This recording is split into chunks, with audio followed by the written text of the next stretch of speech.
நம்ம அண்ணா இன்னைக்கு காலையில ஒரு அதிரடியான உத்தரவு போட்டிருக்காரு.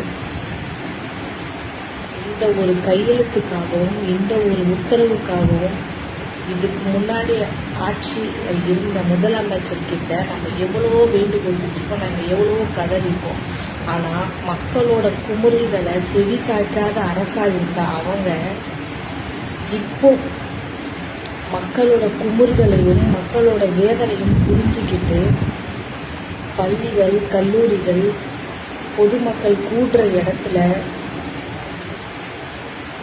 கோவில்கள், இந்த மாதிரி இடத்துல இருக்கிற மதுபான கடைகள் கிட்டத்தட்ட 717 டாஸ்மாக் கடைகளை மூட சொல்லி நம்ம தளபதியான உத்தரவு போட்டிருக்காரு.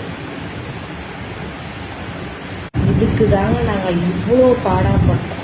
எங்களுக்கான ஒரு விஷயத்த நாங்கள் கேட்கும் போது அது எங்களுக்கு கிடைக்கணும் அப்படின்றதான் உங்களை நாங்கள் தேர்ந்தெடுத்து சிஎம் சீட்டில் உட்கார வச்சுருக்கோம். இதை விட எங்களுக்கு வேறு என்னென்ன வேணும் நீங்களே சொல்லுங்களேன்.